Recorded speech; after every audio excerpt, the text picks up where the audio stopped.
Al filo de la semana. Análisis de temas nacionales e internacionales con un enfoque diferente que te permitirán contar con más elementos para la discusión y toma de decisiones. José María Tojeira. Al filo de la semana. Estamos en el filo de la semana, un programa nuevo que está empezando en la radio y espero acompañarles a lo largo de todo el año. Vamos a comentar en cada semana el acontecer, los datos y las noticias más importantes, tratando de poner algo de criterio, ¿verdad? Pretendemos ser concretos, breves y serios. Es decir, no queremos darles paja, ¿va? Es decir, simple y sencillamente comentar. Como estamos comenzando prácticamente a los 15 días del inicio del año, vamos a empezar con temas del año, ¿verdad? Y tal vez el primero, yo creo que es importante, nos ha comentado mucho, es el tema de los homicidios. Los homicidios han seguido bajando a lo largo de los años y al fin podemos decir que no hay epidemia de homicidios, ¿verdad? Solamente las epidemias se dan cuando hay más de 10 homicidios por cada 100.000 habitantes. Y hablamos especialmente de homicidios intencionales, ¿verdad? Es decir, no es cualquier homicidio, porque homicidio es la muerte de alguien que quedó atropellado en el tránsito, pero la propia legislación salvadoreña pues diferencia entre homicidios culposos y homicidios dolosos. Los homicidios culposos son homicidios no intencionales y los dolosos son homicidios intencionales, ¿verdad? Estamos en menos de 10, cerca de 10, pero en menos. Es una cifra que conviene irla bajando, cuantos menos homicidios mejor, pero es una cifra buena. El problema es que esta cifra se ha conseguido a base de violar otra serie de derechos. Hay que mantener la cifra, pero sin violar los derechos. Y una violación de derechos costosa, ¿verdad? Detenciones ilegales, sufrimiento para los parientes de la gente inocente que está presa, juicios que se alargan, formalidades judiciales que no se cumplen, violaciones de la Constitución, allanamientos que no están permitidos, detenciones arbitrarias.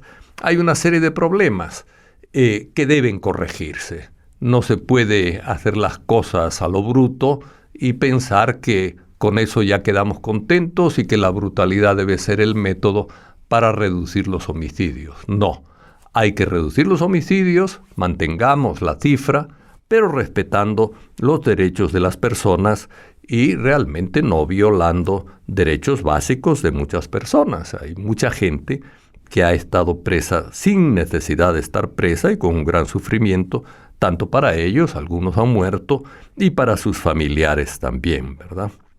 En esto hay que hacer una pequeña aclaración, ¿verdad? Es decir, recientemente el jefe de bancada de la Asamblea Legislativa, Cristian Guevara, insistía en que, según el Estudio Mundial sobre el Homicidio en la Oficina de las Naciones Unidas contra la Droga y el Delito, si un marero, pandillero o criminal muere en enfrentamiento directo con la policía, no se cuenta como homicidio. Vamos a ver, sí se cuenta como homicidio, es decir, hay una mala lectura de esta institución de la ONU contra la droga y el delito. Se cuenta como homicidio, pero no como homicidio intencional. Es decir, las Naciones Unidas pide que se lleve la cuenta, para ver si hay epidemia de homicidios, etcétera, que se lleve la cuenta de los homicidios intencionales. Y cuando un ladrón, un asesino muere en combate con la policía y la policía está legítimamente defendiéndose, evidentemente no es un homicidio, ¿verdad? Como tampoco la defensa propia es un homicidio intencional, ¿verdad? Siempre es un homicidio, pero no homicidio intencional. Entonces, la lectura que generalmente nos interesa es la de los homicidios intencionales, pero también hay que prestarle atención a los homicidios no intencionales.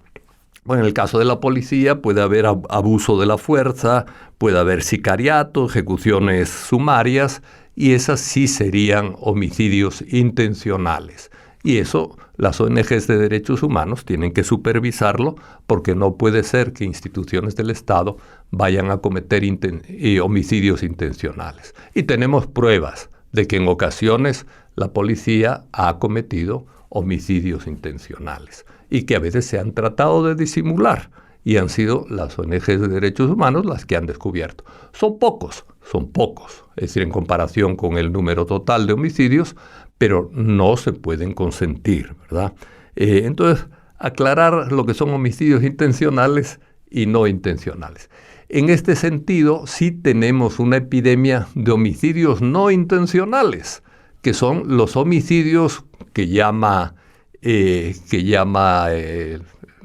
sistema jurídico salvadoreño homicidios culposos, que son las muertes en tránsito. No son simples muertes, no son muertes como el que se muere de un infarto, son homicidios culposos, homicidios no intencionales, como dirían las Naciones Unidas. Y ahí tenemos 20 homicidios, aproximadamente 20 homicidios por cada 100.000 habitantes. Y decíamos, más de 10 homicidios por 100.000 habitantes es una epidemia.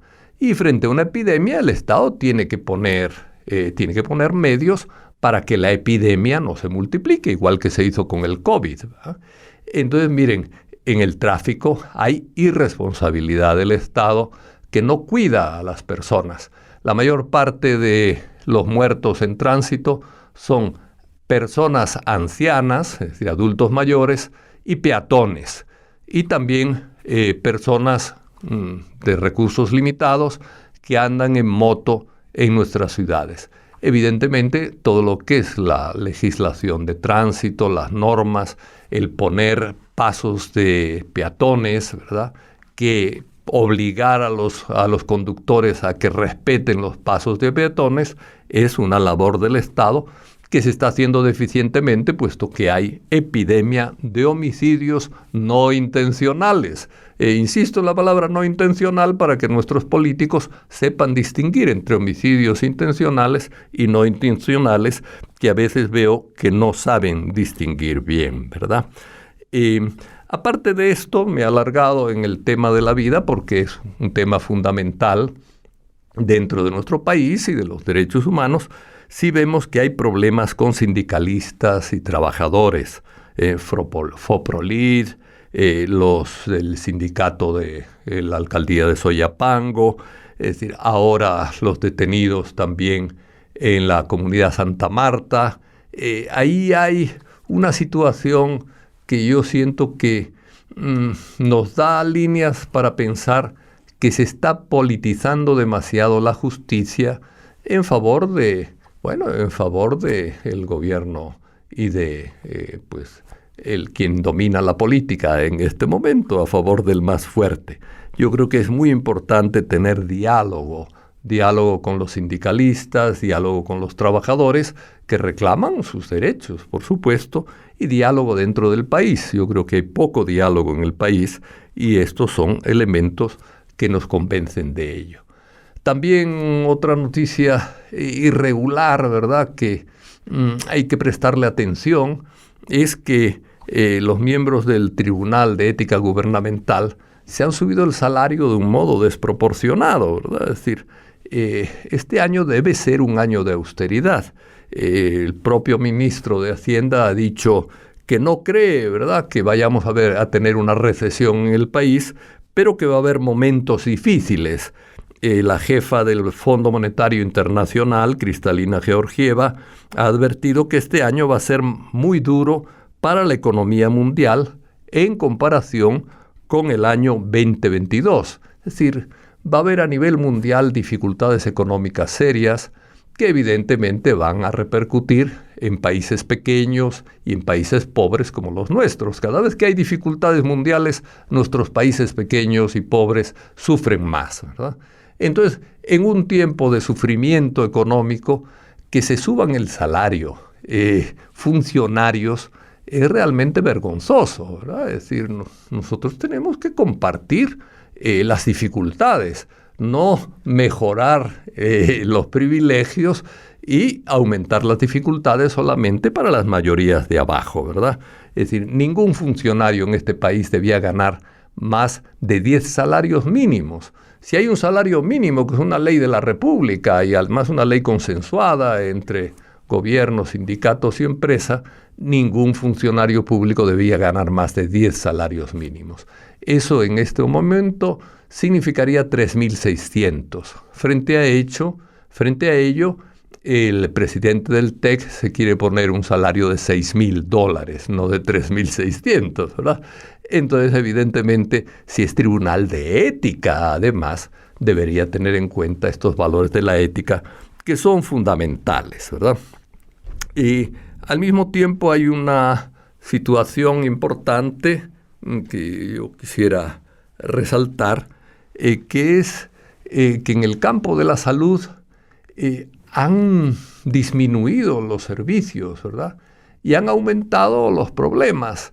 Por ejemplo, las enfermedades respiratorias, según datos oficiales, han crecido bastante, ¿verdad? Es decir, es el segundo aumento de mayor importancia en el 2022, ¿verdad? Es decir, en las primeras 52 semanas del año pasado se registraron 2021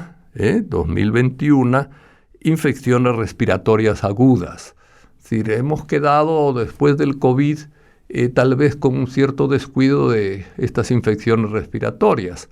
La vacunación contra el neumococo resulta indispensable y el Estado tiene que ponerse las pilas aumentando la vacuna contra el neumococo, tanto en niños, ahí está la vacuna polivalente, etcétera, como para adultos. A los adultos hay que vacunarlos también, ¿verdad? Yo creo que eso es importante resaltarlo. Una última cosa también que es noticia de este principio del año, ha empezado a funcionar la ley Crecer Juntos. La ley Crecer Juntos tiene, creo yo, una importancia, se centra mucho en la educación infantil. Y eso es bueno porque no la habíamos tenido muy presente en los últimos años, ¿verdad? Pero es muy importante que el Estado no descuide la continuación de la educación infantil, ¿verdad? Es decir, de los primeros años, que son fundamentales para el desarrollo intelectual del niño y emocional. Es decir, hay que continuar con educación de calidad. Y ahí tenemos dificultades y dificultades serias. Lo vemos en el mal estado de las escuelas, las quejas salariales de los maestros, etcétera, ¿verdad? Entonces, continuar brindando educación de calidad y aumentando seriamente el presupuesto y la mejoría de la calidad en las escuelas es fundamental para que la ley de Crecer Juntos y los beneficios para la educación infantil se prolonguen en el tiempo.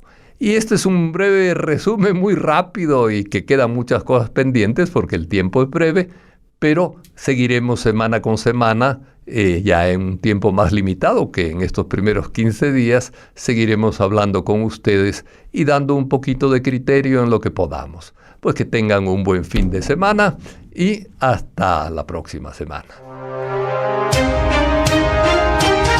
Al filo de la semana.